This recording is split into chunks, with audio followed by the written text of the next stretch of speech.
el que ha cumplido plenamente la justicia de Dios es nuestro Señor Jesucristo.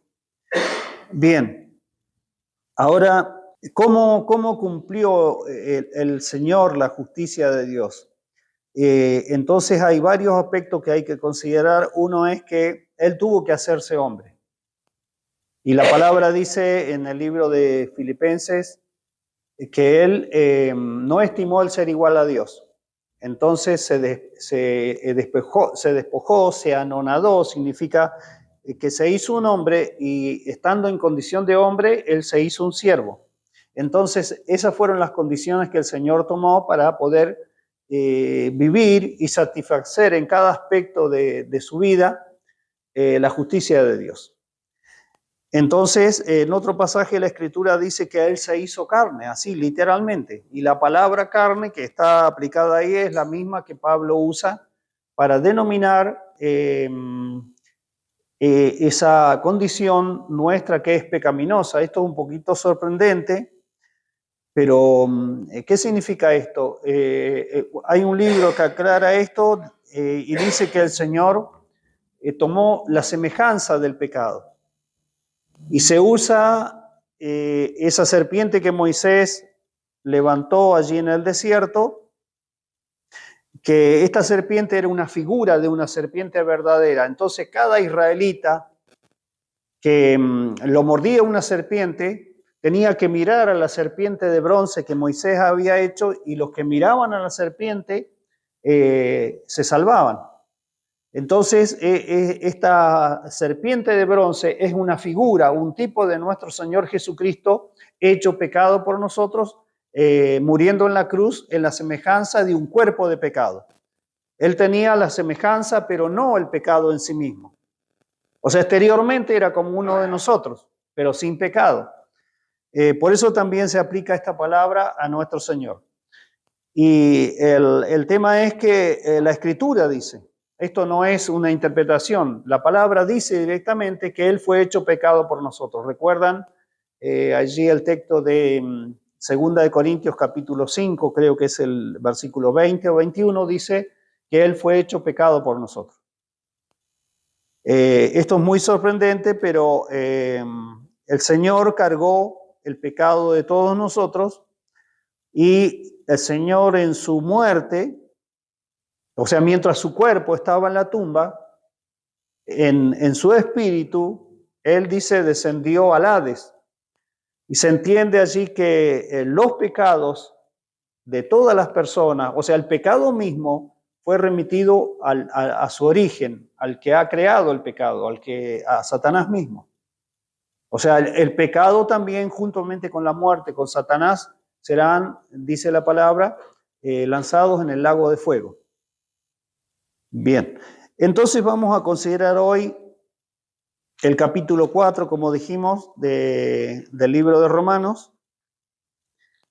Bueno, ¿qué podemos decir de Romanos capítulo 4? ¿Cuál sería su tema? Al menos, ¿qué personas se mencionan? Abraham. Sí, hermano.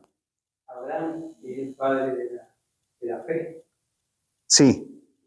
Y David. Y dice que la justicia de Cristo Jesús, que la fe viene por él. Correcto, sí. En realidad este capítulo es muy sencillo. Podemos decir, es como que si Pablo, mostrando que las justificaciones por medio de la fe, toma como ejemplo a estos dos hombres, ¿sí? Abraham y a David. Entonces es muy, muy sencilla la respuesta. Ahora, ¿qué otra cosita percibieron en este capítulo? ¿Qué otra cosa más? Porque esto, dice, fue aplicado a Abraham, porque la Escritura dice, y su fe le fue contada por justicia. Y sobre David se dice que él dice, bienaventurado a quien el Señor no inculpa de pecado. Bueno, ¿qué fue lo que hizo David para no ser inculpado de pecado, aunque sí él llevó las consecuencias de su pecado? Recuerden que el Señor le tuvo que dictar una sentencia a David por causa de su pecado y le dijo que nunca se iba a apartar la espada de su casa. Esa fue una de las consecuencias. Pero David fue perdonado. O sea, él volvió a la comunión con Dios. Y Dios lo perdonó de ese pecado. Por eso David escribió, bienaventurado el hombre a quien el Señor no inculpa de pecado. Y hay también un salmo escrito allí que es el Salmo 51. En el arrepentimiento de David, él allí expresa algunas cosas. Pero acá no se toma en cuenta eso. ¿Por qué? Porque por la fe ellos quedaron justificados. O sea, fueron declarados justos por Dios. Es la misma situación de Abel. Abel y Caín, ¿recuerdan? Entonces, la Escritura dice, no está considerando la conducta de las personas, sino la ofrenda que llevaron. Entonces, Abel dice, llevó de lo más gordo de sus ovejas en sacrificio delante de Dios. Y Caín, que era agricultor, llevó del fruto de la tierra. Ahora, si nosotros lo consideramos más naturalmente, ¿quién se esforzó más? ¿Quién luchó, digamos,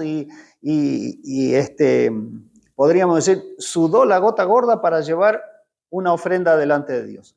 ¿Abel o Caín? Habrá trabajado duro. Ajá, qué bien. Y sí, si nosotros lo contemplamos así, si hubiésemos estado allí contemplando a uno y a otro, y vamos a ver cómo trabajó Caín, y Abel qué hacía.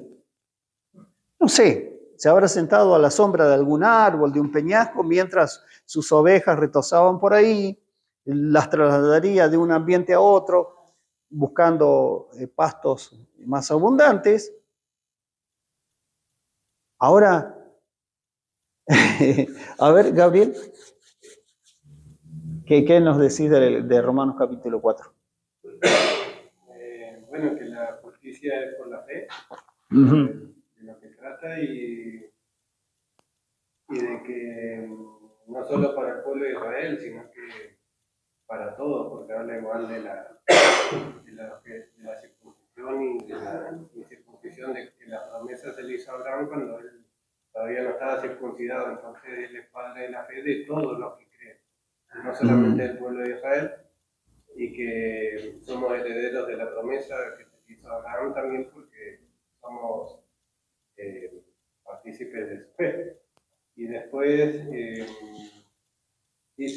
llamó la atención lo que dice que él no consideró su realidad como predicó el domingo, sino que él le creyó a Dios, porque él, si veía su realidad, era de 100 años, y Sara también ya, su matriz, ya no podía tener un hijo, pero él perseveró en la fe y su fe le fue contada por justicia. Bien. Bueno, ¿alguien más estuvo el viernes que pueda decirnos algo? No, pero por ejemplo, a mí me parece que cuando Dios sacrificó, hizo el primer sacrificio, perjudicó fieles a los padres de Abel, él ahí tenía una enseñanza y sabía que realmente bueno, tenía que aceptar ese sacrificio por fe y lo hizo y creyó en la enseñanza de su padre. Y si Dios le permitía, que aceptaba o no que aceptaba lo que Caín, Pablo dice no por obras para que nadie se lo dice. Iba a ver el corazón de Caín y una vanagloria por todo el esfuerzo que hizo. Así es, sí. Eso lo entendemos, bueno, por lo que la palabra nos viene mencionando. Por eso es que Dios aceptó la ofrenda de Abel, y no la de Caín. ¿Sí? La ofrenda de Caín es el esfuerzo del hombre. O sea, lo mejor del hombre. La ofrenda de Abel fue conforme a lo que Dios había establecido. Bien, entonces, si nosotros miramos un texto en el libro de Romanos, en el capítulo, ya lo leímos, pero el libro de Romanos capítulo 9, desde el versículo 30, dice así: ¿qué pues diremos? Que los gentiles que no iban tras la justicia han alcanzado la justicia, es decir, la justicia que es por fe. Mas Israel, que iba tras una ley de justicia, no la alcanzó. Y sigue preguntando Pablo, ¿por qué? Porque iban tras ella no por fe, sino como por las obras de la ley, pues tropezaron en la piedra de tropiezo. Porque está escrito, he aquí pongo en Sión piedra de tropiezo y roca de caída, y el que creyere en él no será avergonzado. Bien, pasemos al capítulo 10, desde el versículo 2.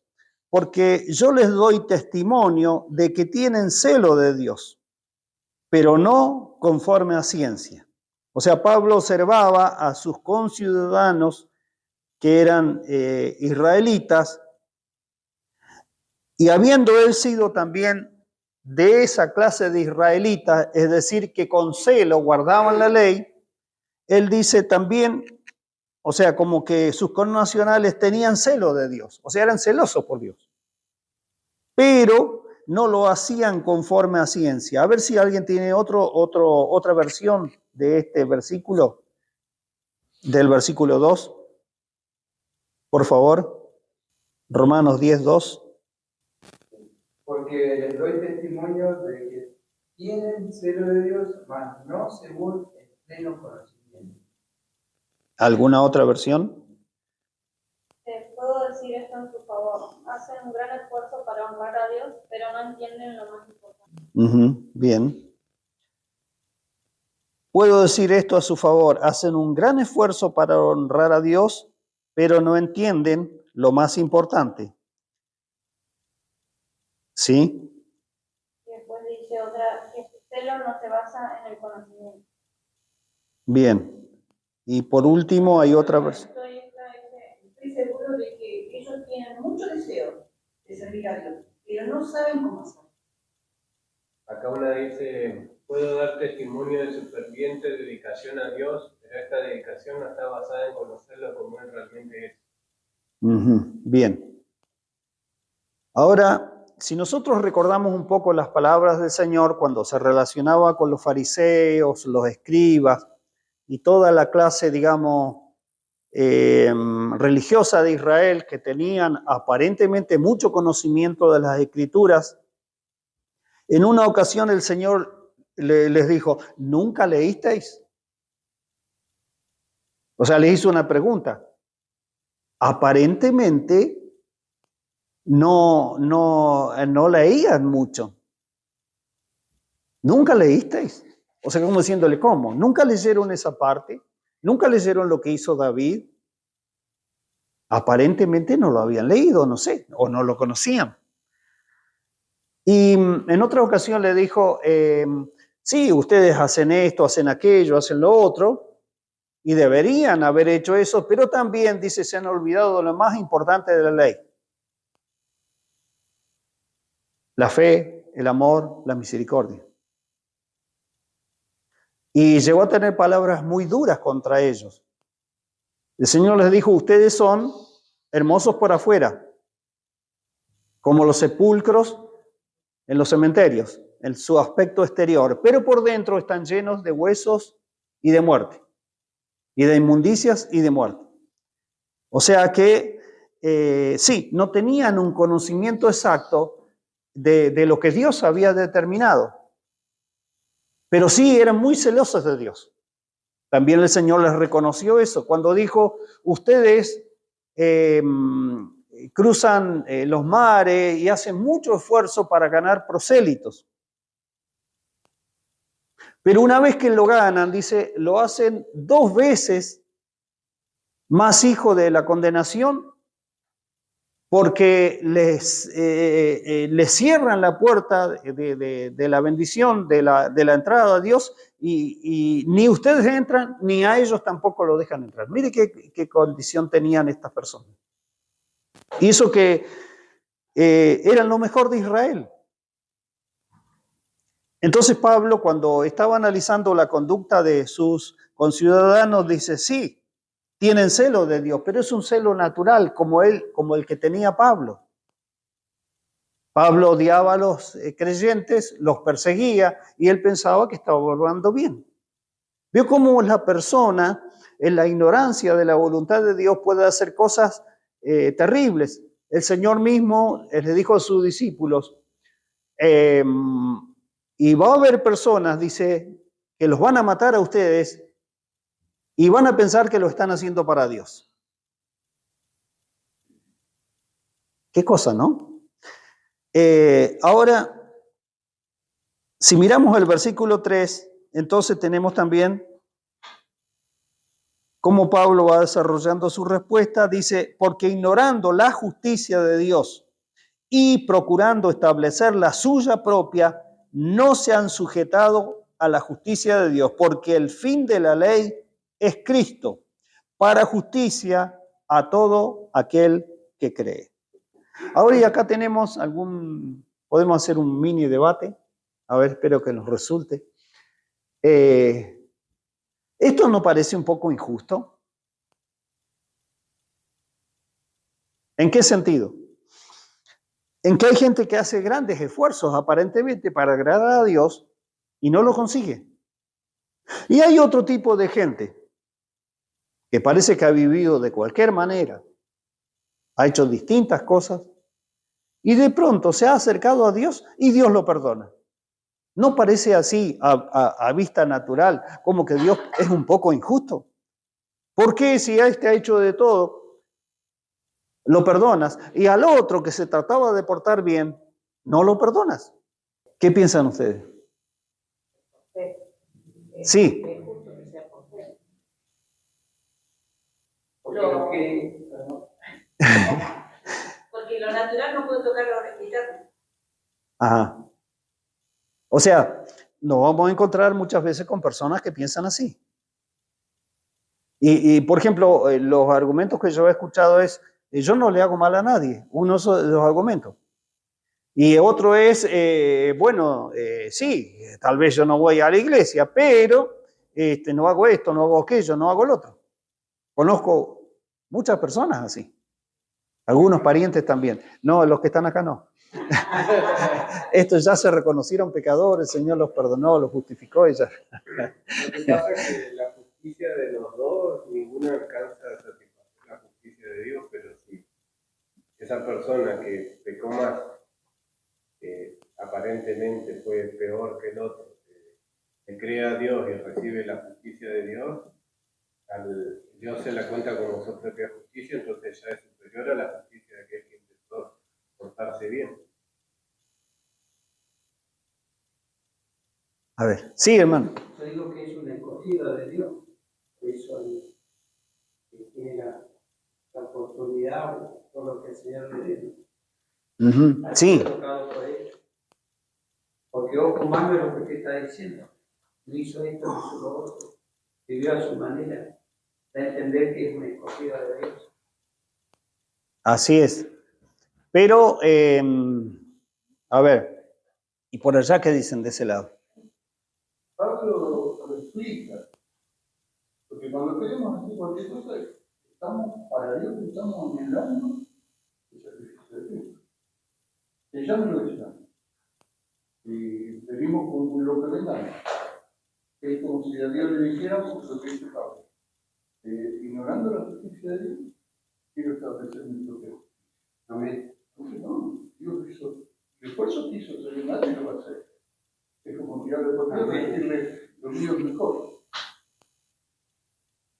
Una opinión que yo tengo, pero es duda mía, más que nada. Hay varias partes en la Biblia que no sabía bien cuáles, pero en las que de verdad que te manda a callar o digamos, la trata de poner en su lugar.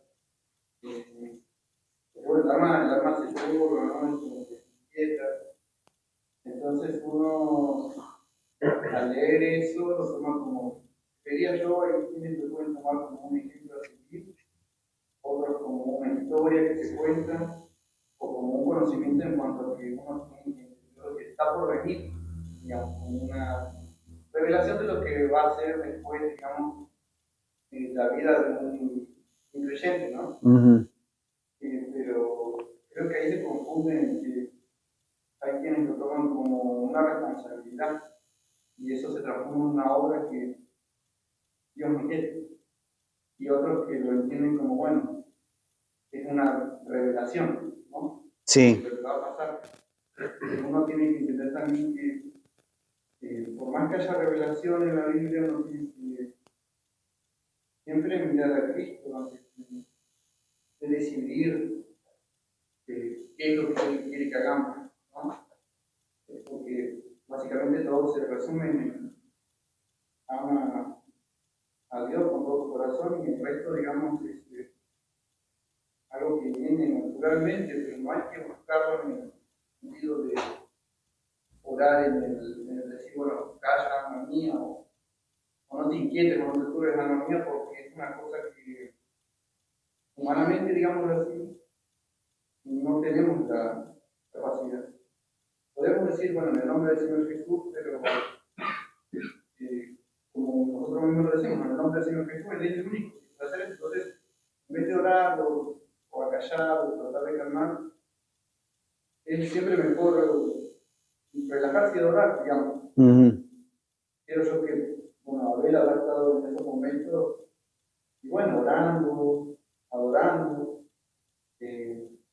quizá habrá surgido en él una oración para poder elegir sabiamente los mejores animalitos, ¿no? Sí, sí. Pero en ese descanso que ha tenido, digamos, ese trabajo que ha tenido, en comparación con el trabajo que tuvo Caín, es un contraste de un trabajo interno, espiritual, y otro de un trabajo humano, digamos, de sangre y sudor, que es el trabajo que, como decía Rosa, que es ese trabajo que nosotros tenemos que hacer, ¿no? Un trabajo interno, un trabajo que es suficiente ya ese trabajo. No hay que darse más trabajo que deje que buscar a Cristo, ¿no? Así es. Más o menos por ahí lo voy hilando, pero bueno, ya se llega. Es la opinión. Sí, sí, muy bien tu opinión, sí. Sí, esto tenemos que irlo masticando, esto no se capta, digamos, en un principio así ya, pero tenemos que tenerlo claro. Para que nosotros mismos estemos firmes en la fe, y el resultado de la fe lo tenemos en el capítulo 5, versículo 1. A ver, por favor, que alguien lo lea. Justificados, pues, por la fe, tenemos paz para con Dios por medio de nuestro Señor Jesucristo. Bien, ahí está, digamos, la respuesta de Dios a la fe de la persona que se ha acercado a Él. O podríamos decir también a la fe de la persona que Dios buscó, pero que esa persona no se estaba acercando a Dios, más bien estaba muchas veces escapando de Dios. Ha habido situaciones así. Entonces, tanto lo buscó el Señor que de pronto esa persona le respondió con fe. Entonces, ¿cuál es la condición de esa persona? Al estar justificada, tiene paz con Dios. En estos tiempos, por medio de nuestro Señor Jesucristo. Y en los tiempos antiguos era por medio de los sacrificios que Dios había establecido. Porque la ley tenía un precepto que es que sin derramamiento de sangre no hay remisión. No podía, imposible. Dios determinó que la cobertura, la propiciación para los pecados era por el derramamiento de sangre. Esperando el tiempo que el verdadero sacrificio de Dios, el sacrificio de nuestro Señor, sea efectuado. Entonces los antiguos eran justificados delante de Dios a través de un sacrificio, creyendo lo que Dios había determinado. Entonces entendemos que también ellos disfrutaron de esa paz con Dios, tal como nosotros hoy la estamos disfrutando. Ese es el sello que Dios nos concede ahora al creer en nuestro Señor Jesucristo. Ahora, seguimos con la pregunta muy natural. Recuerden que estamos haciendo una pregunta natural. Porque alguien podría pensar, Dios es injusto.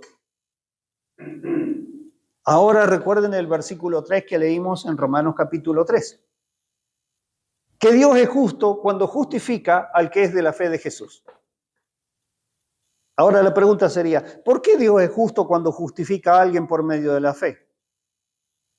Yo sé que le estoy haciendo preguntas media complicadas, pero a ver, estas preguntas, yo les digo esto respetuosamente, hay preguntas que nosotros le tenemos que hacer al Señor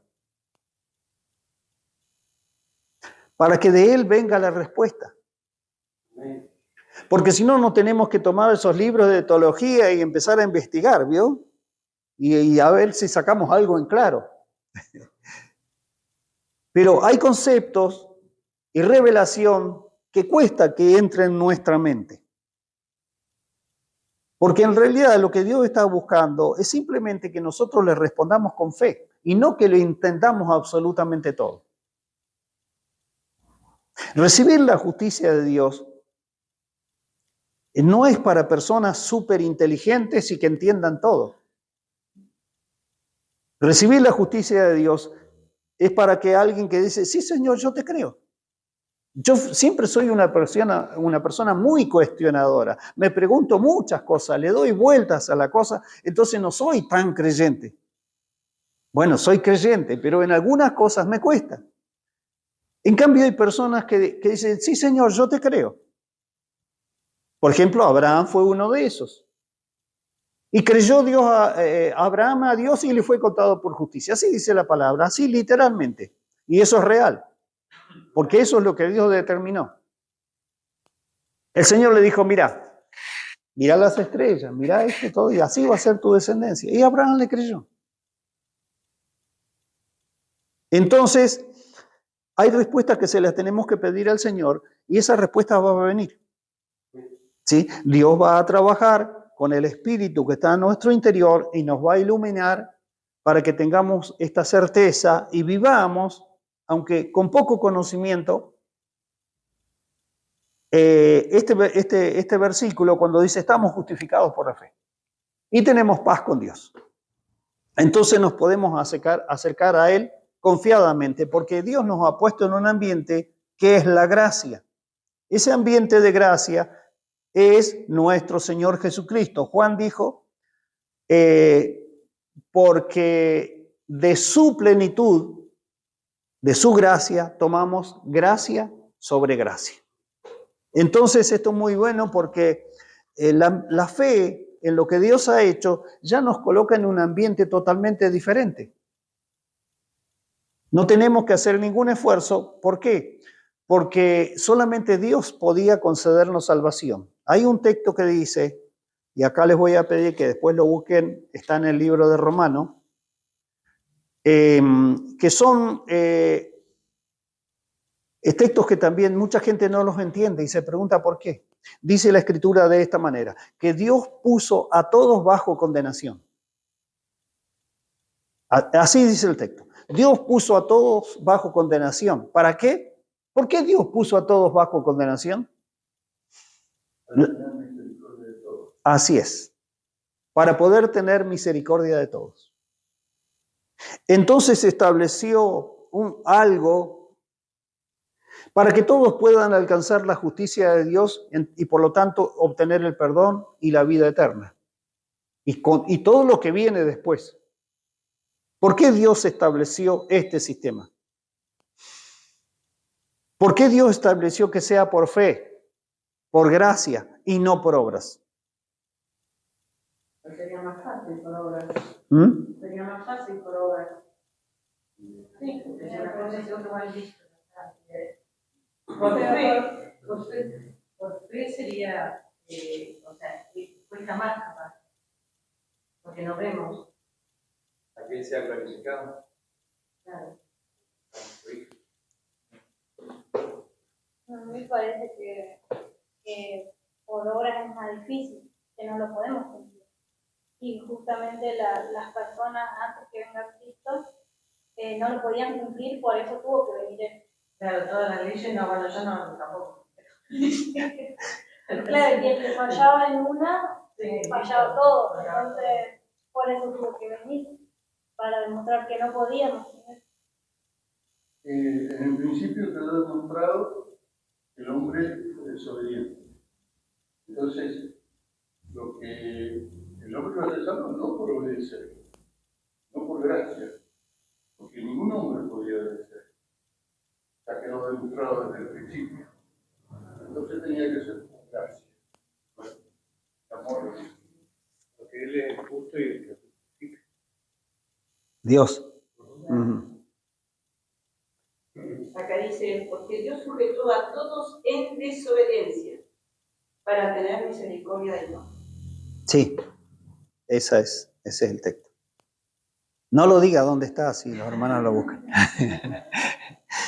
Sí. Pastor, quería compartir algo de la fe, Sí. porque yo le estoy creyendo de lo que se está hablando de la fe. Sí, Pascual, adelante. ¿Por qué? Porque en el día de noche yo le pedí algo al Señor y fueron 4 palabras que salieron de mi boca en una oración larga. Para que me confirme, porque yo quería hacer un movimiento. Yo pensaba hacer un movimiento, yo. Pero le pedí a Dios, silenciosamente, que Dios me revele, o que Dios me hable, o que Dios me muestre. Sí. Y tuve la respuesta a las 4 de la mañana.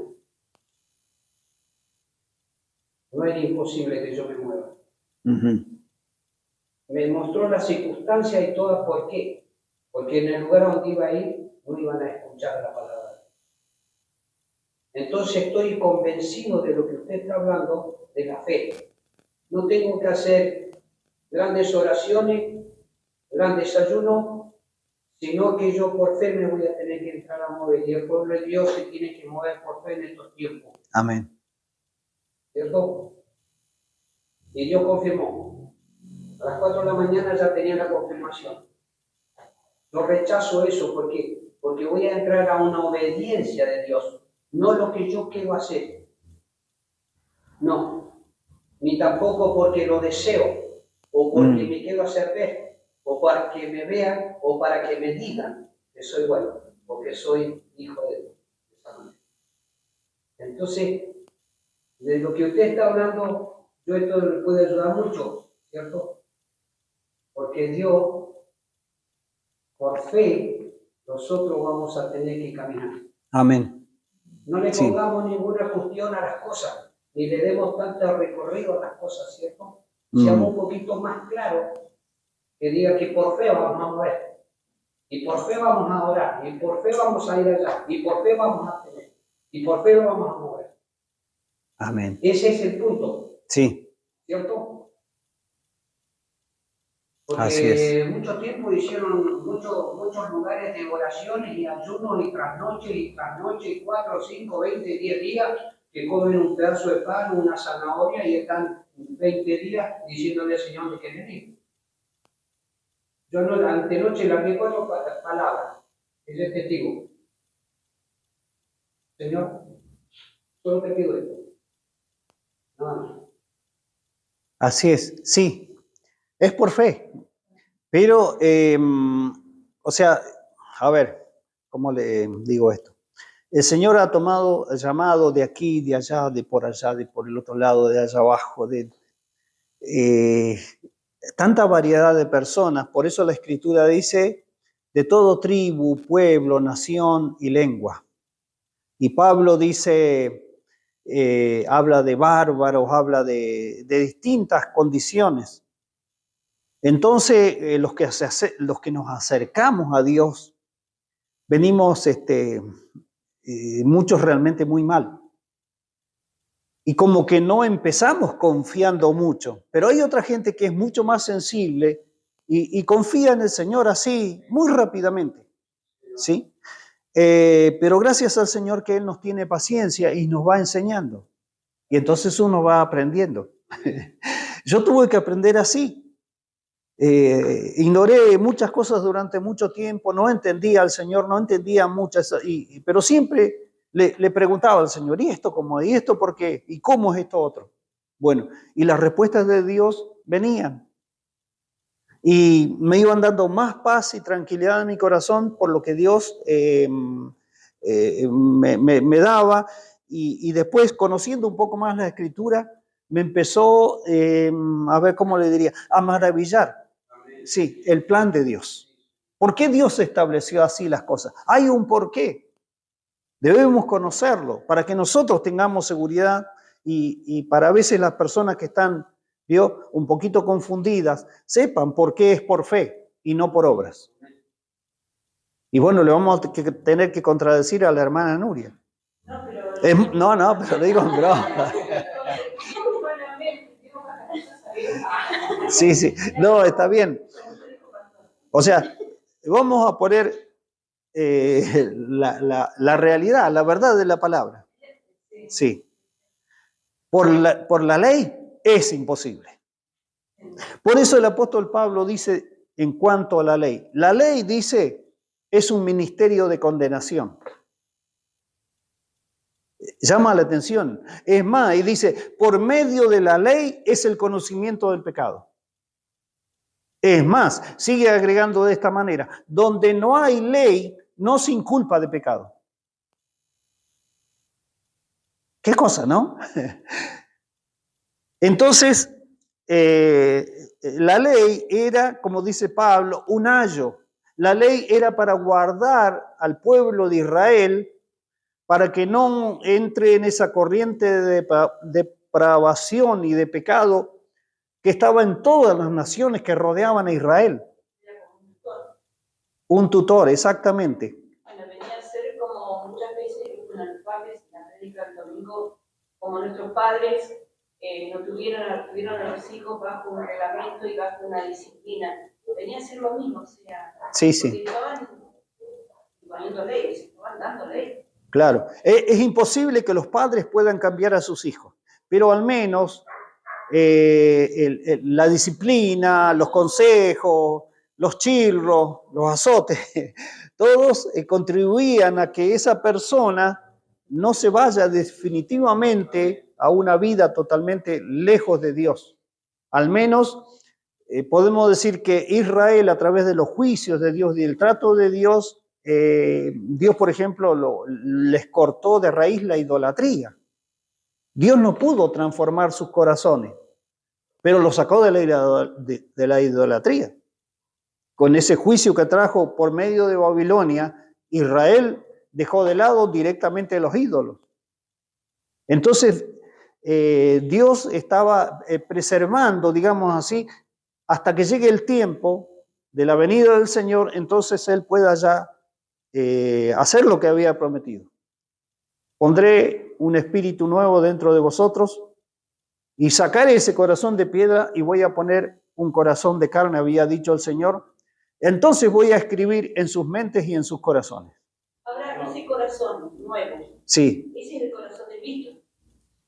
Es el corazón de Cristo. Eso es bueno aclarar y decirlo bien. Si a nosotros ya no tenemos nuestro corazón, el corazón de Cristo en nosotros. Exactamente. A ver, vamos a hablar también de la realidad, conforme se dijo el domingo, que hay una realidad todavía, una verdad de Cristo que tenemos que vivir. Somos llamados a vivir esa plena realidad, esa plena verdad de Cristo. Estamos en el proceso de transformación. Sí. Bueno, de eso vamos a empezar a hablar tal vez el próximo viernes porque vamos a entrar en un tema que se llama salvación. Dentro de la teología hay distintas doctrinas, la teología sistemática, y se clasifica al tema de la salvación como una doctrina. y se habla de los aspectos de la salvación. Cuando hablemos de la salvación, no vamos a tocar la salvación como una doctrina, vamos a tocar la salvación como una verdad, como una realidad que viene de parte de Dios. Y es algo muy profundo y muy precioso porque todo lo que Dios hace por nosotros es salvación. Por ejemplo, ahora en este tiempo que ya hemos creído, ya estamos justificados por la fe, estamos creciendo, unos están empezando, otros van un poquito con un mayor crecimiento, otros tal vez están llegando a la madurez y otros ya tal vez estén maduros en Cristo, pero todos estamos siendo salvos por el Señor todavía, ¿sí? Porque la salvación tiene aspectos pasados, presentes y futuros. ¿Sí? Y esta palabra salvación es muy amplia, muy linda. Todo lo que viene de parte del Señor en realidad tiene aspectos de salvación para nosotros. Bueno, entonces, ¿en dónde estábamos? En que Dios estableció la fe. Una es porque Él puso a todos bajo condenación. ¿Sí? También el libro de Romanos dice porque todos pecaron y están destituidos de la gloria de Dios. Entonces ahí empezamos a entender el plan original de Dios para el hombre. ¿Cuál era el plan original de Dios para el hombre?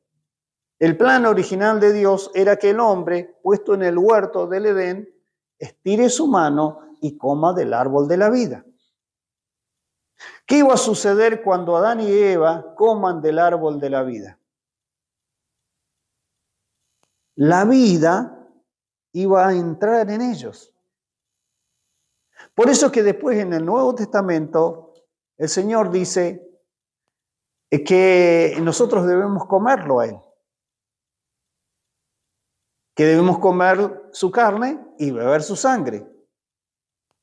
Por supuesto, no de manera literal, es por medio de la fe.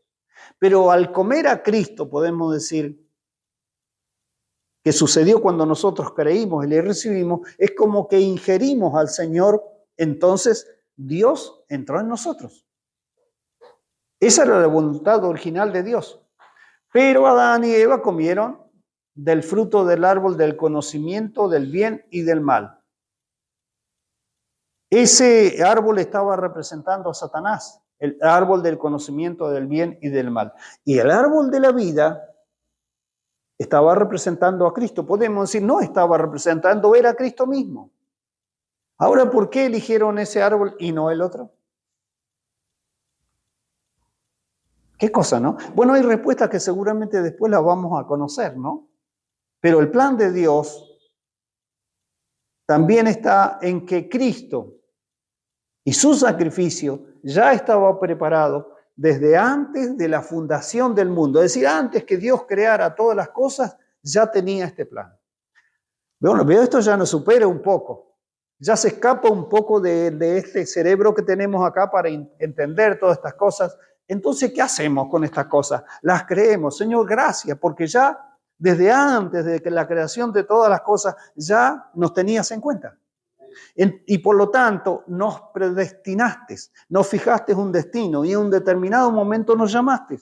Esa es la respuesta hoy que le damos al Señor en la fe de todo lo que Él ha hecho y ha preparado para nosotros. No entendiendo absolutamente todo, no. No podemos decir, sí, lo entendemos todo, no. Hay misterios.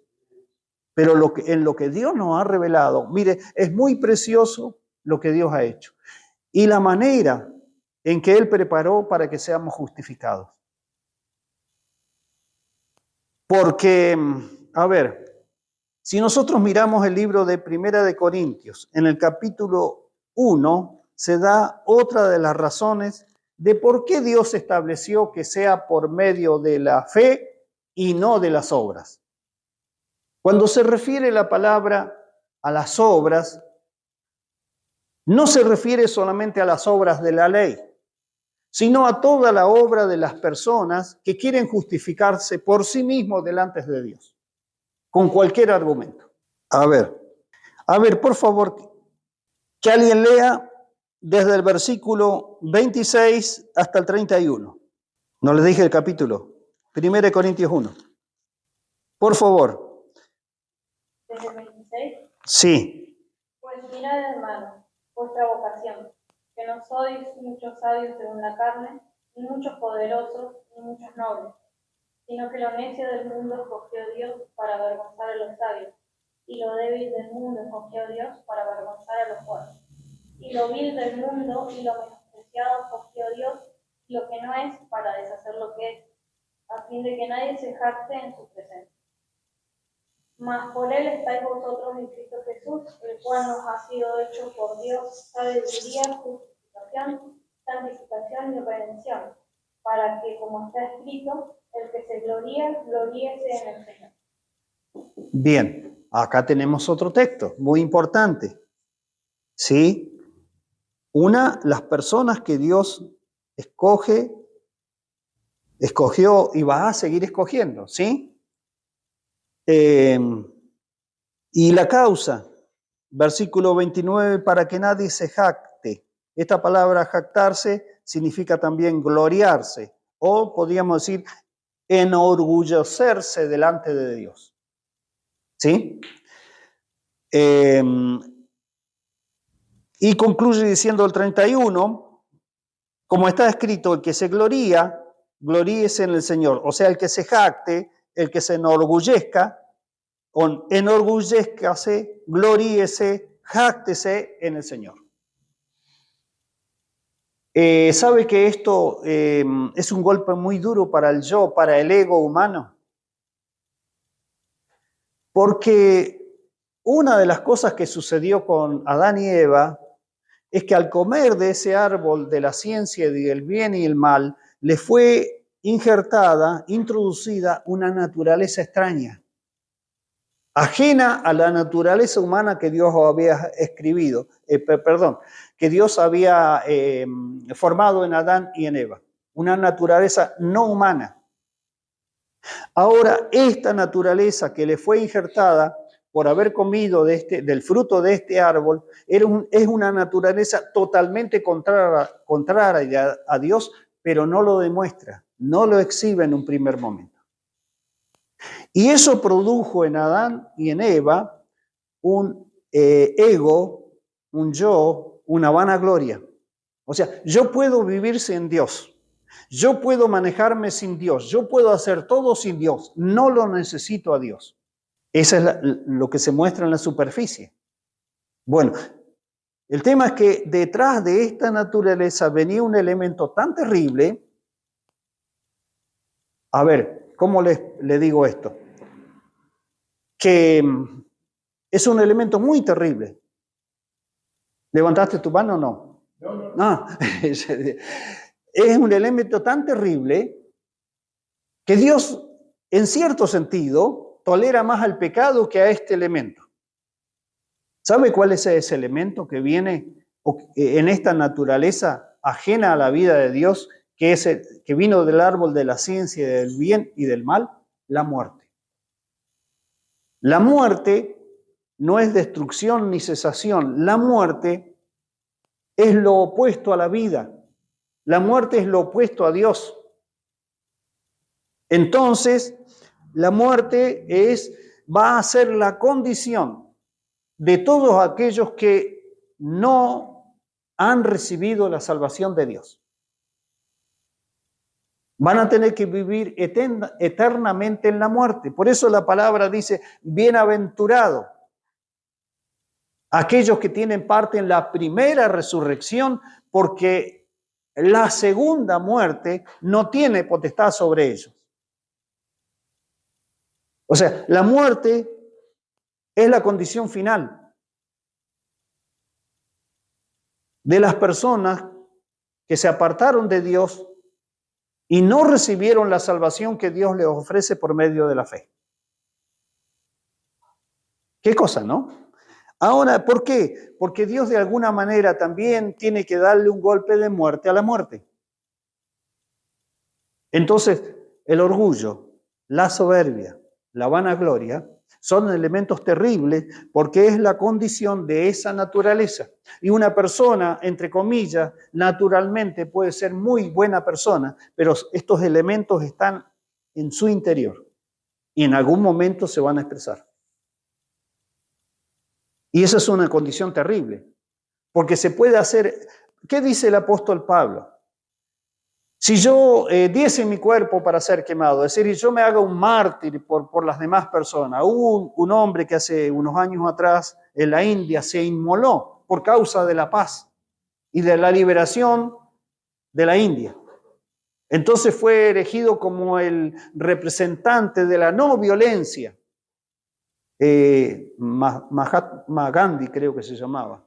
Entonces se inmoló públicamente. Y Pablo dice, si yo entrego mi cuerpo para ser quemado, de nada me sirve. Y así añade varias cosas que son totalmente vanas, porque son producto de la naturaleza humana. Y no está hablando de cosas malas, pero son cosas sin Dios. No llevan la vida en sí misma, sino que, aunque parezcan buenas, parezca que ayudan, su elemento intrínseco, su elemento que las compone es la muerte. Por eso nosotros, yo sé que voy a decir algunas cosas un poquito complicadas. Por eso está escrito el libro de Romanos capítulo 8. Dios va a tolerar ciertas cosas en nosotros, porque sabe que somos débiles, porque sabe que nos falta crecimiento. Pero hay algo que Dios no va a tolerar, y es que la muerte pueda expresarse en nosotros. Por eso dice la Escritura que la muerte va a traer juicio de Dios, incluso sobre nosotros. Y el juicio de Dios sobre nosotros, cuando la muerte puede expresarse, ¿es para condenación? No, no es para condenación, sino es para salvación. Porque la Escritura dice que este juicio de Dios es para que no seamos condenados con el mundo. Siempre, como dijo el hermano Pascual, toda nuestra vida tiene que estar con el elemento de la vida. ¿Cuál es el elemento de la vida? La fe. La fe. Porque en realidad lo que sucedió en el huerto es que el hombre desconfió de Dios. Y Dios eligió el método de la fe para, digamos así, solucionar todas las cosas. El que se acerca a Dios, dice la Escritura, debe creer que Dios existe y que Dios galardona a los que le buscan. Por eso es que los hombres de la antigüedad fueron justificados por medio de la fe. Y Dios les reveló claramente, aunque todavía por sombras, por figuras, por sacrificios de animales, cuál era la forma de acercarse a Él, cuál era la forma de estar delante de Dios. Entonces la palabra dice, edificó Abraham un altar al Señor e invocó su nombre. ¡Ah, qué sencillo que es! Claro que es sencillo. ¿Y saben por qué es sencillo? Porque si no, nadie sería salvo.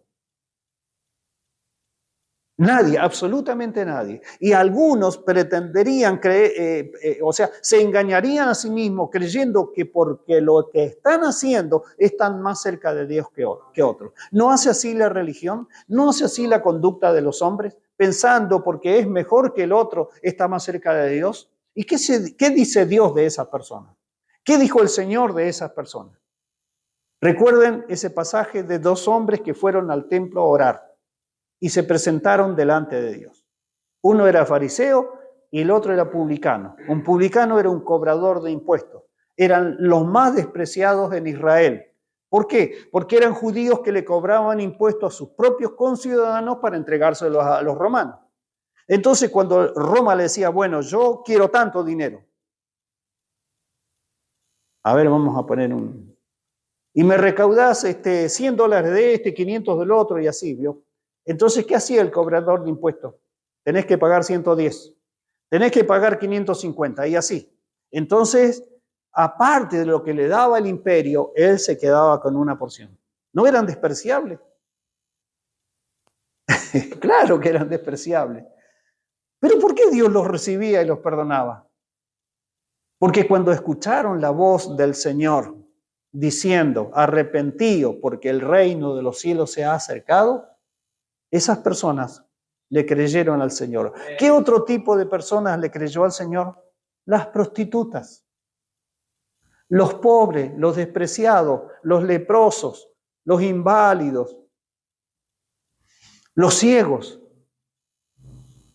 Los galileos que eran despreciados por los judíos de Jerusalén, dice, esta gente no conoce la ley, son malditos. Bueno, la mayoría de los discípulos del Señor eran galileos.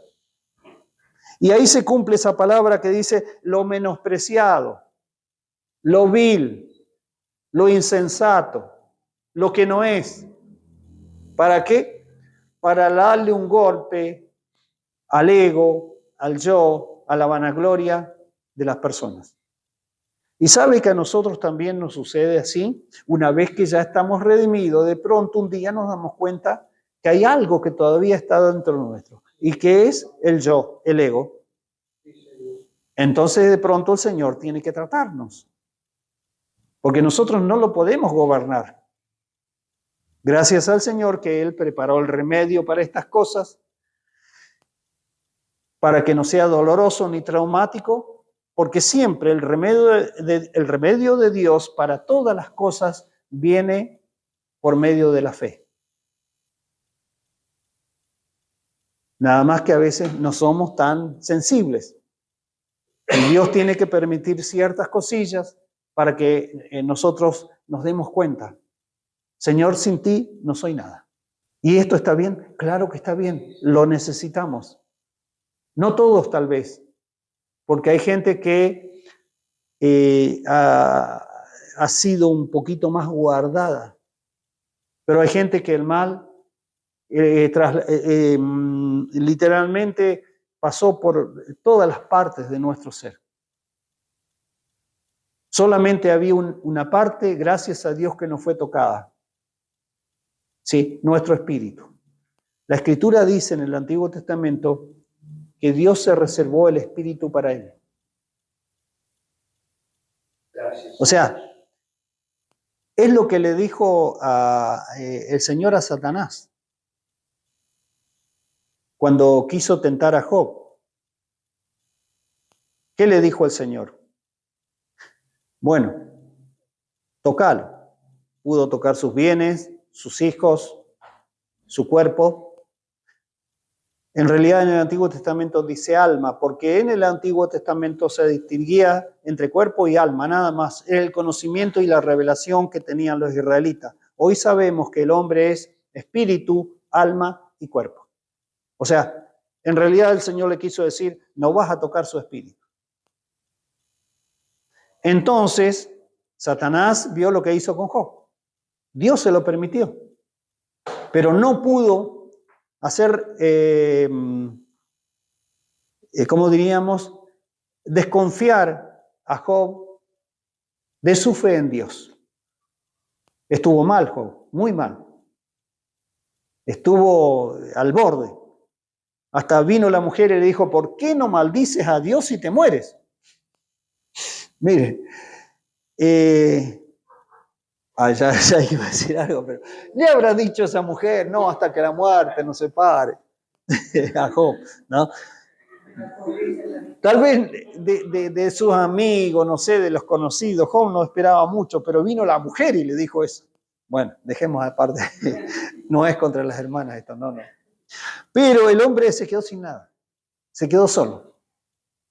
Pero en esa soledad y en esa desesperación que él tenía, de pronto él dijo algo tremendo. Yo sé que mi Redentor vive y que al fin, ¿sí? Me levantará del polvo y con estos ojos yo veré a Dios. Y dicen los intérpretes cuando se encuentran con este versículo, por supuesto los intérpretes creyentes, ese fue el Espíritu de Dios en el interior de Job, declarando la vida de resurrección, la vida después de la muerte, y que Dios es Dios de vivos y no Dios de muertos. Eso es realmente algo muy precioso, porque Dios se había guardado el espíritu de Job para él, entonces Satanás no lo pudo tocar. Ahora qué tremendo, ¿no? Porque todos venimos de distintas historias, distintos procesos, y muchos son unos más fuertes y otros más tranquilos, ¿cierto? Como se dice. Pero qué difícil, aún estando en Cristo, llevar una carga y ese dolor y esa angustia que te atormente y estando en Cristo. Sí. Que no Pero nada podemos pudo sacar ese sello que Dios había puesto en nuestro interior. Sí. Entonces, esto es algo muy precioso. Por eso la palabra dice que Él puso un tesoro, ¿no? En vasos de barros. Sí. Por ahí andamos, pero gracias, Señor, andábamos. Vamos a usar. Hoy, gracias al Señor, estamos en una mejor condición. Porque el Señor vino a levantarnos. Por medio de la fe, Él nos ha abierto todo y nos ha dado todo en Cristo. Entonces, así es como vamos avanzando. Y mirando siempre, o sea, si uno mira para atrás, por más el proceso fuerte que hayamos pasado, siempre tuvo los ojos del Señor sobre nosotros. Sí. El Señor se lo dijo a Juan. Mientras estuviste en tinieblas, yo te cuidé. Es una palabra en la cual yo creo que es para todos. Sí, sí, sí. Procesos que pasamos, pero el Señor estaba allí. Sí. Veo que muchos se preguntan por qué, si el Señor había dicho, si alguien me niega, yo le voy a negar delante de mi Padre que está en los cielos. ¿Y por qué Pedro, que lo negó, no cayó bajo esa sentencia? Porque el Señor dijo en una ocasión, Satanás me ha pedido. ¿Vio? Fue un combate ahí directo. Pedro estaba ahí como en el medio, sin saberlo, sin tener ese conocimiento que tal vez ni le convenía haberlo tenido. Pero el Señor le dijo, Satanás me ha pedido. Algo parecido a lo que le pasó a Job. Entonces el Señor, ¿qué hizo? Se lo tuvo que entregar. Pero le dijo, pero yo he orado para que tu fe no falte. Y una vez vuelto, confirma a tus hermanos. Eso se lo dijo antes de la cruz, antes de que Pedro lo niegue. Y yo pensaba en eso que le sucedió a Pedro. Y le decía, Señor, gracias. Porque seguramente en mis procesos, en mis debilidades, en mis fracasos, cuando estuve muy mal, siendo ya un creyente, tú estabas orando por mí. Y ese sello, esa fe que estaba adentro, muy escondida en mi espíritu, llegó un momento que resurgió. Bueno, esa es la gracia de Dios. Eso es lo que acá dice, bueno, si alguno se tiene que gloriar, gloríese en el Señor. Hoy nos gloriamos ¿en quién? En Cristo. Hoy nos gloriamos en Cristo. Amén. Sí. Gloria al Señor, porque Él nos ha sido hecho sabiduría, justificación, santificación y redención, que son las 4 cosas que Dios ha determinado para que Él nos vaya transformando a esa semejanza y nos conforme a la imagen de nuestro Señor Jesucristo. Y como dice por ahí un texto, el que ha empezado en nosotros la buena obra, la va a concluir. Y Dios hasta el último segundo, o sea, el Señor está viniendo y Dios todavía acá trabajando con nosotros, porque tal vez nos falte un detalle, ¿vio? Un adorno más, una gracia más, un aspecto más de Cristo que tiene que completar. Bueno, hasta el último momento Dios nos va a estar santificando para Él. Espíritu, alma y cuerpo. Espíritu, alma y cuerpo. No va a dejar absolutamente nada sin tocar el Señor. Qué bueno. Mire, es muy precioso esto, pero lo tenemos que ir dejando hasta por acá porque se nos va la hora. Pero yo sé que el libro de Romanos tiene 16 capítulos y por ahí algunos capítulos nos gustan más que otros son más difíciles de entender, pero sugerimos cada tanto darle un repaso, especialmente desde el capítulo 1 hasta el capítulo 8 al menos, ¿sí? Y después continuar con el resto, pero al menos repasar el 3, el 4, el 5, el 6, el 7 y el 8 y volver. Sí, es muy bueno. Y por último, hoy para concluir entonces, porque queremos pasar a ese tema de la salvación, donde vamos a tocar también la justicia de Dios, y otros aspectos más. Pero vayamos al libro de Filipenses, porque este aspecto es muy importante en nuestra vida diaria, en nuestras relaciones, en nuestros tratos con el Señor y con nuestros semejantes. Especialmente con los semejantes que están más cerca nuestro, ¿sí?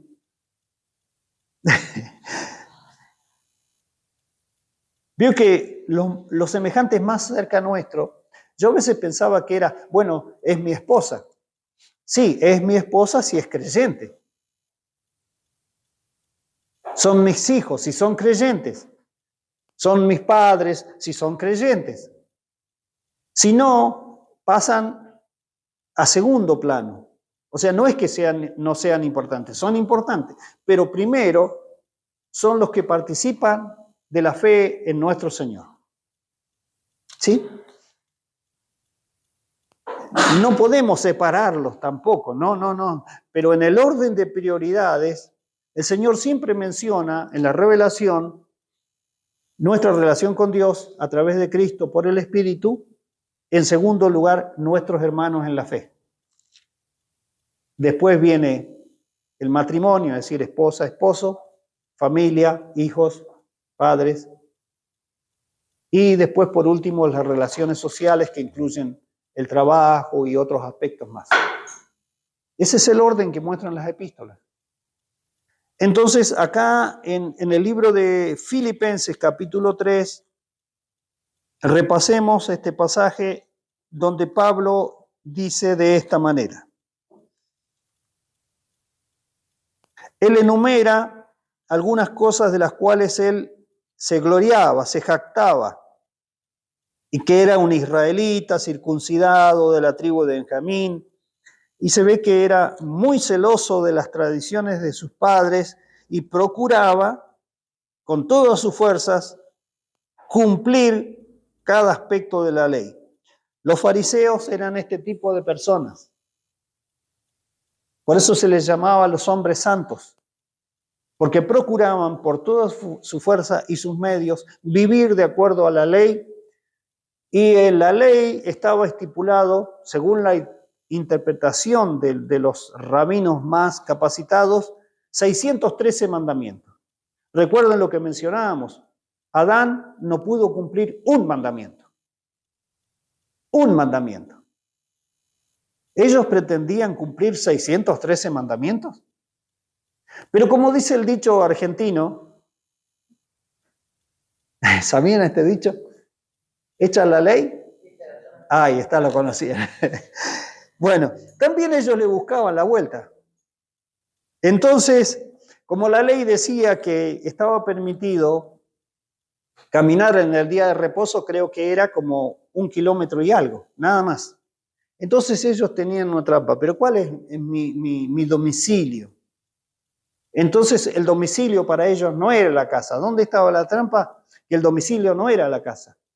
Era el final del pueblo, donde estaba la última casa.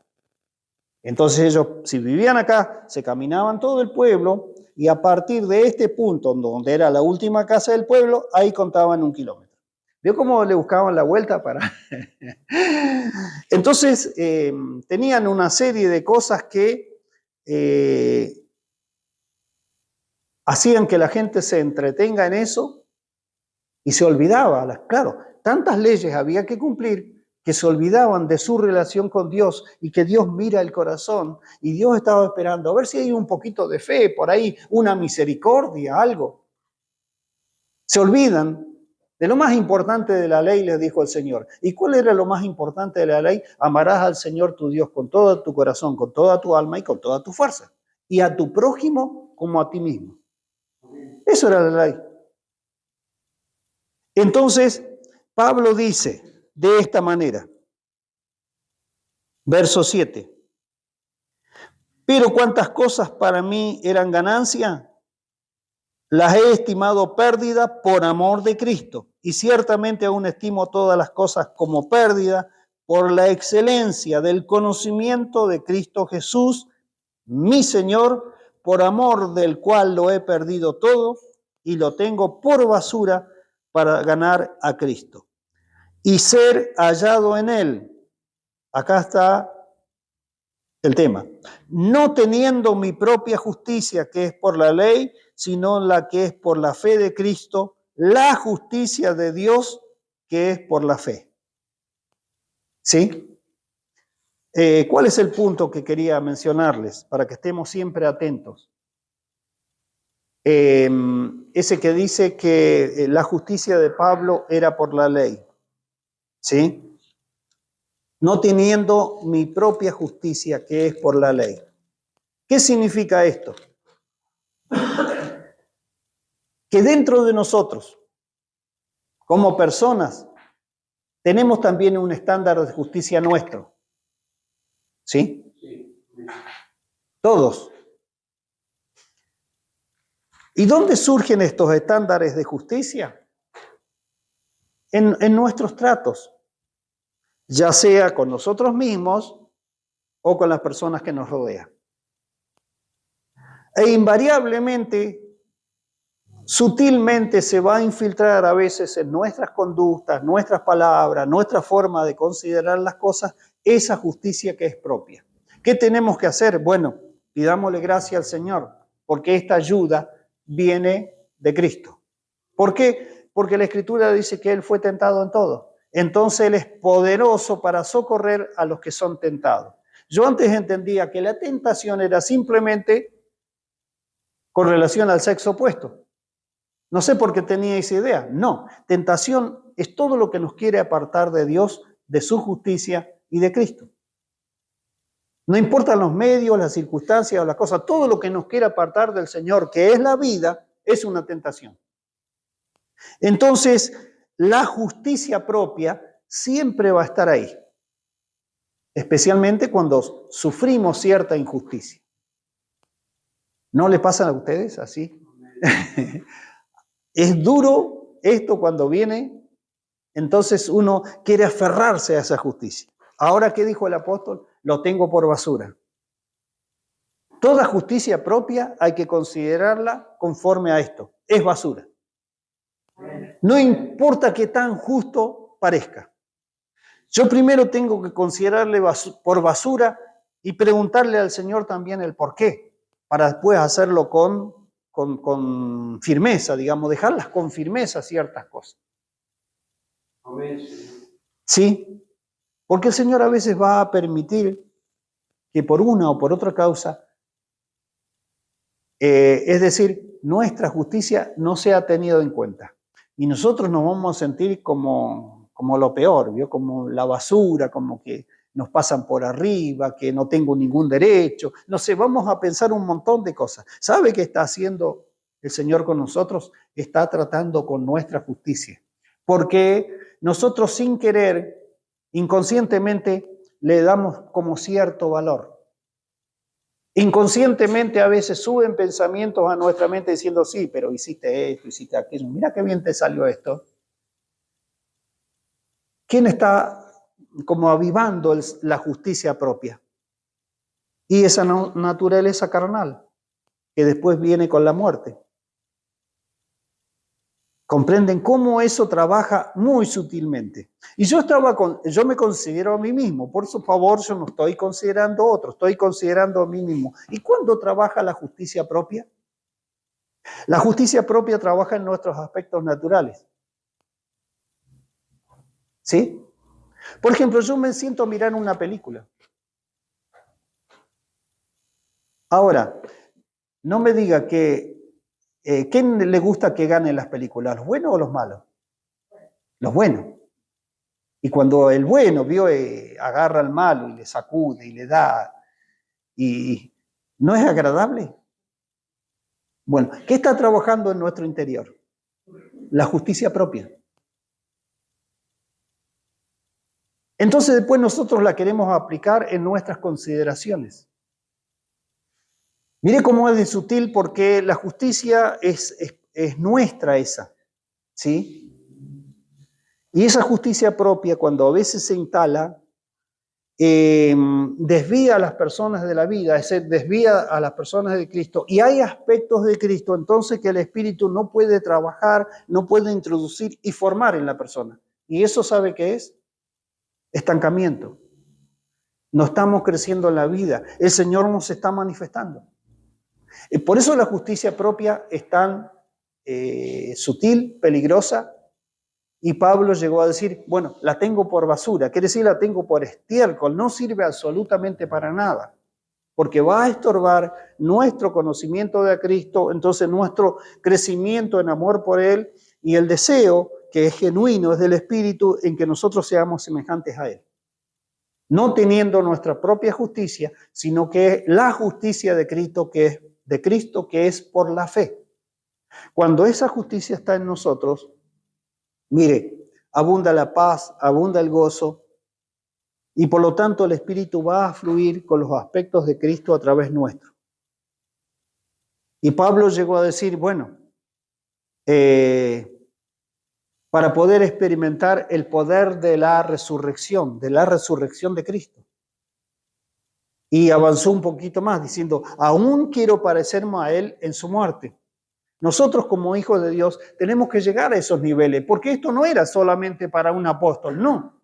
Esto es para la iglesia, esto es para esos vil, menospreciados y que no son nada, que Dios llamó, ¿para qué? Para que lleguemos al punto de gloriarnos en el Señor, gloriarnos en Cristo. Eso es lo que Dios desea. ¿Sí? Que Cristo sea amado, sea engrandecido y sea mostrado. Entonces ahí la persona, el individuo, sea varón, sea mujer, no importa, va a alcanzar el nivel de plenitud para el cual Dios nos formó y nos llamó y nos dio una vida nueva. Gloria al Señor. Cada vez que el Señor crece en nosotros, nosotros nos sentimos muchísimo mejor, pero no hay ego, no hay orgullo. Es algo que Dios está obrando en nosotros. Entonces nos gloriamos en Cristo. ¿Y eso sabe para quién es? Eso es para satisfacción de Dios. No para nosotros. Es para satisfacción de Dios. Porque esa palabra que se le dijo al Señor, este es mi Hijo amado en el cual yo me complazco, esa palabra tiene que ser dicha para la iglesia antes que el Señor vuelva. Y debemos desear participar de esto. Porque la plenitud de Cristo tiene que ser recibida y Dios mismo desea otorgar esta plenitud de Cristo. O sea, hay riquezas esperando, hay poder que tiene que descender, hay poder que se tiene que manifestar en nosotros. Entonces, dejemos esa justicia totalmente de lado y busquemos la justicia que es por medio de la fe, que es la justicia de Cristo. Y gloriémonos en ella. No, yo estoy justificado porque el Señor murió por mí, porque derramó su sangre. Entonces sabemos que ahora, por medio de esa fe, estamos agradando a Dios. Porque Romanos 4 dice, y no solamente para ellos le fue contada, sino también para nosotros, a los que creemos en aquel que levantó a Jesucristo de entre los muertos. Amén. Gracias, hermano.